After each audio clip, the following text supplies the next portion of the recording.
He thought the honeybee was just a sign, but soon, every step of his life began to change. His tears turned into strength, his loneliness into prayer, and his doubts into unshakable faith. In part 2, you'll witness how Allah lifted him from despair to light, from searching to finally embracing Islam with a heart full of peace. This isn't just his story. It's a reminder that Allah's signs surround you too. Are you ready to see them? A man lost in darkness found Islam through a tiny creature. Honeybee, a honeybee. Subhanallah, it's buzzing, it's order, it's honey. Each became a sign of Allah's power that pierced his heart. But that was only the beginning. His journey of tears, du'as, and miracles had just started. To feel the next chapter of this story, subscribe to Deen in Minute, and don't miss part 2. Subscribe to Deen in Minute and continue this powerful journey. Don't miss part 2, the chapters where his heart surrenders completely to Allah. Be part of this story and let it awaken your soul. From tears to faith, Honeybee Story Part 2. Abdullah, once Edward, woke the next morning with a new name, a new identity, and a new heart. But as the sunlight filtered through his window, he realized that accepting Islam was not the end of his journey. It was the beginning. The first challenge he faced was prayer. He stood with Yusuf in the mosque, trying to imitate the bowing and prostrating. His movements were clumsy, his Arabic shaky. At times, he stumbled over the words. At other times, his mind wandered. But whenever he placed his forehead on the ground, he felt a sweetness he had never tasted before, a sweetness that reminded him of honey. After prayer, Yusuf reassured him, "Do not worry, my brother. Allah looks at your heart, not your tongue. Even if you say, just, 'Oh Allah, guide me,' it is enough." Abdullah nodded, comforted. Still, a small voice inside whispered, "Can I really do this? Can I live as a Muslim when I've spent my whole life in darkness?" The test came quickly. His old friends mocked him. "You? A Muslim? What's next? Will you grow a beard and stop drinking wine?" They laughed cruelly, trying to pull him back into the life he had left behind. Abdullah's heart trembled. The smell of wine tempted him. The music of his past called him. But each time, he remembered the bees, their unwavering discipline, their refusal to be distracted from their purpose. One night, when the temptation grew unbearable, he whispered desperately, "Oh Allah, protect me. Make me firm. Don't let me go back to my old ways. Just as you guided the bee to its path, guide me to yours." And somehow, the desire faded. His heart grew strong again. Weeks passed. Abdullah began to feel the sweetness of faith. He rose for far, sometimes struggling with sleep, but when he saw the sun rise after prayer, his soul glowed with peace. He fasted a few days with Yusuf, tasting hunger and patience for the first time. But the greatest test came from within, doubt. Late at night, when he lay alone, whispers would creep into his mind. What if he made a mistake? What if Islam is not the truth? What if you're just following because of a dream or a bee? The doubts gnawed at him. One evening, he rushed to the meadow, tears burning his eyes. "Ya Allah," he cried aloud, "please remove this doubt from my heart. Show me again, just as you showed me before." He fell to his knees, sobbing. His chest felt heavy, as if chains were pulling him down. Then, as he lifted his tear-stained face, he saw it. A single bee hovered in front of him, glowing golden in the fading sunlight. It circled him once, then landed gently on his hand. Abdullah froze. The tiny creature rested there, calm, unmoving, as though comforting him. His tears fell harder. "Subhanallah, you hear me, O Allah. You never leave me." The bee flew away, back toward the hive. But the message was clear. Allah had answered his dua through the smallest of his signs. As months passed, Abdullah's faith deepened. He learned Quran slowly, memorizing short surahs. He loved especially the verse about the bee, reciting it often with tears. Then eat from all the fruits and follow the ways of your Lord laid down for you. There emerges from their bellies a drink, varying in colors, in which there is healing for people. Indeed, and that is a sign for a people who give thought. Surah An-Nahl 16 hours, 69 minutes. He whispered often, "O Allah, make me like the bee, healing for people, guided by you." But faith is not tested only by ease. One winter, Abdullah's mother grew gravely ill. She had never understood his conversion. "Edward," she would say weakly from her bed, "why did you leave the religion of your father? Why did you choose this foreign faith?" Her words cut him deeply. He loved her more than anyone in the world. He wanted to please her, to make her proud. But he also knew he could not abandon the truth Allah had shown him. He held her hand gently. "Mother, I have not left you. I am still your son, but I found peace in Islam. Please, let me share it with you." She shook her head. "I am too old to change." Abdullah's eyes filled with tears. He wanted to force her to plead endlessly. But Yusuf reminded him, guidance is in the hands of Allah. Your duty is to show love, respect, and dua. So he made dua every night. "O Allah, guide my mother. Just as you guided me through the honeybee, guide her through whatever sign you will. Do not let her leave this world without knowing you. Ameen."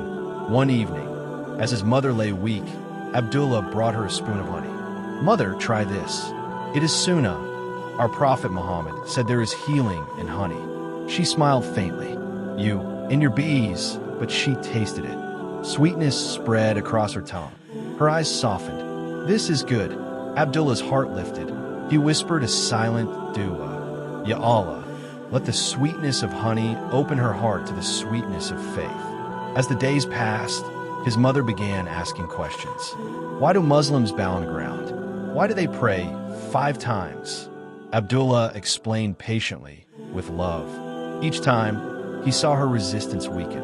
Finally, one night, as rain fell gently outside, she whispered, "Son, teach me your prayer." Tears poured down Abdullah's face.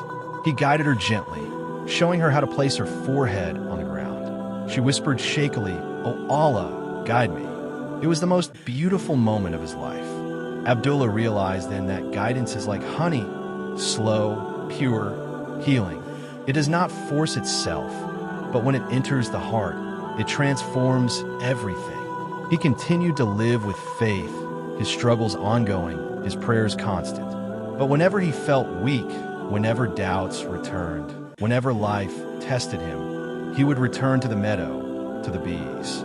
And every time, they reminded him, Allah never abandons his servant who seeks him.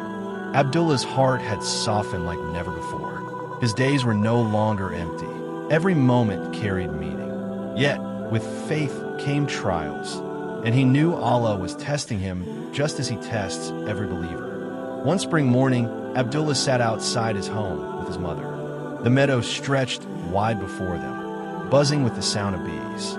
She was frail, her hands thin, but her eyes carried a new light. "Son," she whispered, "tell me again, why do you love these bees so much?" Abdullah smiled. "Because they remind me of Allah's signs. They live only for their purpose.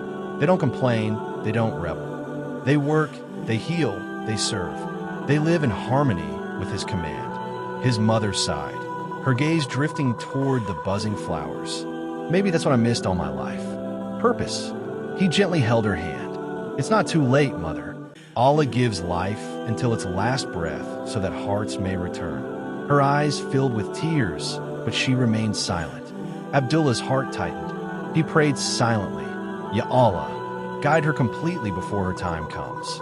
That summer, Yusuf fell ill. Abdullah rushed to his side, caring for the man who had been a father to him in faith. One evening, as Yusuf lay weak, he said, "My son, you must remember something. Faith is not a feeling only. It is action. Just as the bee does not stop moving, you too must serve. Share the sweetness of Islam with others. Do not hide it." Abdullah nodded, tears rolling down his cheeks. "I promise, Yusuf, I will not hide it." Yusuf smiled faintly. "Then, even if I leave this world, I will be at peace." Days later, Yusuf returned to his Lord. The janazah prayer was the first Abdullah ever attended. He stood in rows with his brothers, tears streaming as he whispered, "Allahu Akbar." The weight of mortality pressed upon him. After the burial, Abdullah walked to the meadow. He sat among the buzzing bees, whispering, "Ya Allah, grant Yusuf Jannah, forgive his sins, reward him for guiding me. A bee landed on his sleeve, still and calm. Abdullah took it as a sign. Allah had heard. As months passed, Abdullah became more active in the mosque. He helped with cleaning, served food during Ramadan, and taught children simple English. His heart found joy in serving, just as Yusuf had advised. But his greatest challenge came when his old life knocked on the door. One evening, an old friend named Martin appeared. His eyes were skeptical, his voice sharp. "Edward, no, Abdullah, is it now? What have you done? You've thrown away your life for this religion." Abdullah took a deep breath. "I have not thrown my life away. I have found it." Martin scoffed. "You? Praying 5 times a day, eating no pork, no wine? You were free, Edward. You were one of us. Now you're a slave." Abdullah's heart pounded. For a moment, doubt tugged at him. But then he remembered the bees. Were they slaves because they obeyed their purpose? Or were they free? Free from confusion? Free from emptiness? He raised his head and replied, "Yes, I am a slave, but not to desire, not to emptiness. I am a servant of Allah, and in that I found freedom." Martin shook his head, muttering, "You've gone mad." He walked away, leaving silence behind. Abdullah whispered, "Oh Allah, guide him as you guided me. Don't let him die in disbelief." That Ramadan, Abdullah tasted true transformation. Fasting humbled him. Hunger made him feel the pain of others. At night, when he broke his fast with dates and water, tears filled his eyes as he whispered, "Ya Allah, how merciful you are." One night in the last 10 days, he prayed long into the night. His forehead pressed to the ground, his heart pouring out. "O Allah, forgive me for my past. Forgive me for the wasted years. Forgive me for the nights I lived without your name. Guide me, strengthen me, use me in your service. Make me like the bee, purposeful, healing, obedient." Ameen. As he finished, he felt an overwhelming peace descend upon him. The air around him felt alive. He remembered Yusuf's words. When you take one step toward Allah, he comes to you faster than you can imagine. But the greatest trial awaited him, his mother's final days. Her health declined rapidly. Abdullah stayed by her side, feeding her, reading Quran softly, reciting du'as. Sometimes she wept quietly, whispering, "I wish I had known this earlier." One night, as the moonlight spilled across her bed, she turned to him and whispered, "Edward, no, Abdullah, I want to say what you say."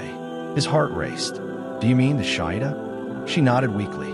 With trembling lips, she whispered, "Ashhadu an la ilaha illallah, wa ashhadu anna Muhammadan Rasulullah." Tears streamed down Abdullah's face as he hugged her. "Alhamdulillah, alhamdulillah." Hours later, she breathed her last. Abdullah cried until dawn, but his tears were mixed with gratitude. Allah had answered his dua. His mother had left this world as a believer. At her grave, he whispered, "Ya Allah, forgive her, grant her Jannah, reunite me with her under your mercy. Just as you guided me through a honeybee, you guided her through love." Alhamdulillah. And as he left the graveyard, a bee buzzed past his ear, golden in the sunlight. He smiled through his tears. From that day, Abdullah dedicated his life to dawah. He began telling people his story, how a honeybee led him to Islam. He spoke in mosques, in community halls, even online. Allah can guide you through anything, he would say. For me, it was a bee. For you, it might be something else.